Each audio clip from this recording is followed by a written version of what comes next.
Neon Genesis Evangelion was an anime that aired in 1995 directed by Hideaki Anno about a young boy named Shinji Ikari who must pilot a giant automaton named an Evangelion, along with others to battle an invasion of kaiju-like creatures named angels to decide the fate of mankind.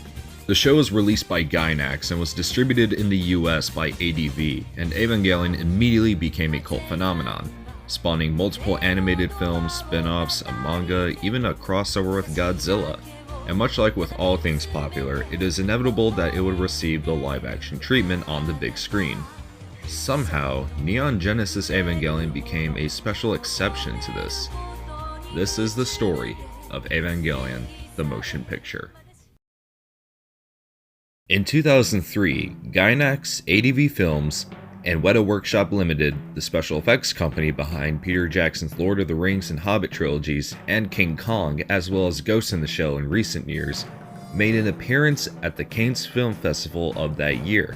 They all announced that they were collaborating on a very special project, to adapt Evangelion to the big screen. Concept art was even shown to the public. There's also an interview with Weta regarding the live-action film. It's pretty long, so I'll put the link in the description. It wasn't until 2005 ADV's John Ledford and Matt Greenfield began to raise awareness of a project known as Evangelion the Motion Picture. It has been said that the movie needed a budget of approximately $100 to $120 million in order for it to be made. The interest coming from fans would grow larger and larger, practically raving at this point. ADV managed to reach half of their goal in order to produce the project.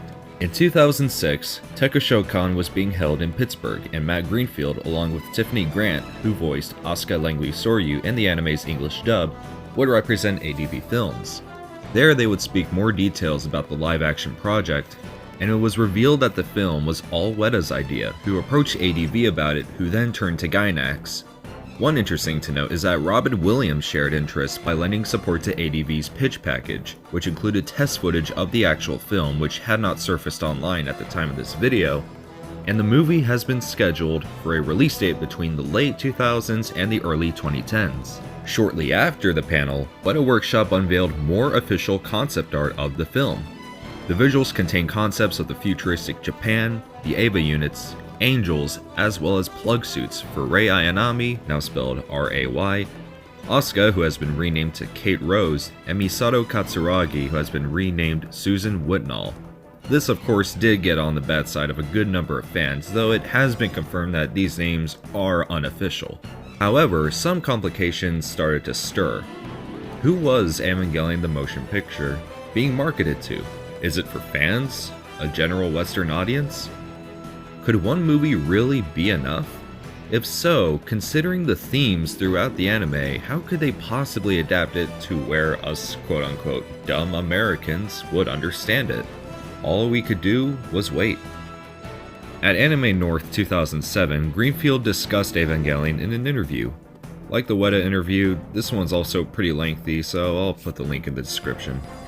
Suddenly, at Anime Weekend Atlanta, David Williams of ADV announced that Evangelion the Motion Picture was finally in production. A director has supposedly been chosen, but there has been no comment as to who that person was. In that same year, at Anime Central, Greenfield assured people that the movie is still happening and mentioned that they were able to get some big names on board. Though nobody knows who those big names were. Rumors floated around that Daniel Radcliffe and Emma Watson were to star in the movie, but that turned out bogus. Then the following year, Greenfield and Ledford attended the 2008 West Coast Anime Expo. However, there was not much anticipation for anything related to the Evangelion film. To make things worse, licenses from ADV were being terminated, and in case it couldn't get even messier, Funimation, ADV's rival, had put out about 30 titles that were originally distributed by ADV themselves. But that didn't stop them. ADV announced that Steven Spielberg and Jerry Bruckheimer were involved in the production, riding off the success of Transformers and Pirates of the Caribbean. It seemed perfect, but again, more details were still vague, and the project felt only more intangible.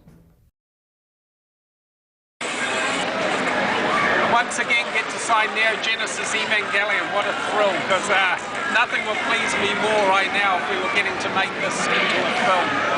It's a sad thing that it hasn't happened yet, but obviously fingers crossed, because wouldn't it be incredible to create a live-action film set in post-apocalyptic Neo-Tokyo with this movie. But I have to hope, and please keep a vocal voice so we can try and get it to happen. A year later, things were not very hot for ADV. Its major partners such as Sojitz and Genon had shut down, which severely hurt ADV. It would not be long before ADV was forced to sell its assets. Many of ADV's holdings and IPs were sent to 5 other companies. Then, in 2011, a shocking turn of events occurred.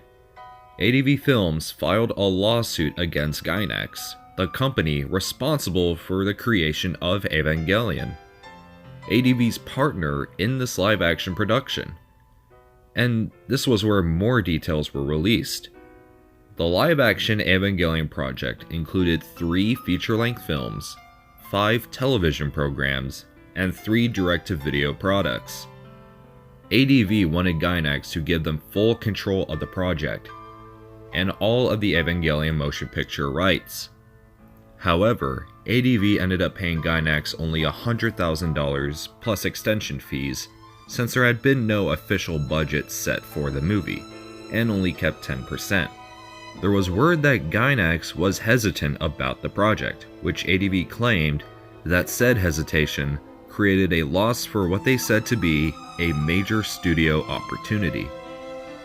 And that was the last we have ever heard from Evangelion, the motion picture. There's probably a lot more to this unmade project than what I could find, but there you have the general story of the unmade Evangelion the motion picture. To this day, the question whether or not Evangelion will receive the live-action treatment is still a mystery.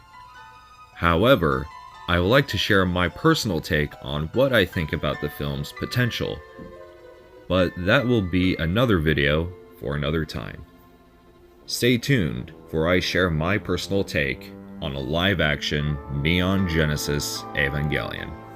This is TitanGoji, thank you guys for watching. Feel free to like, share, comment, subscribe, and hit that little notifications bell. And I will see you guys later.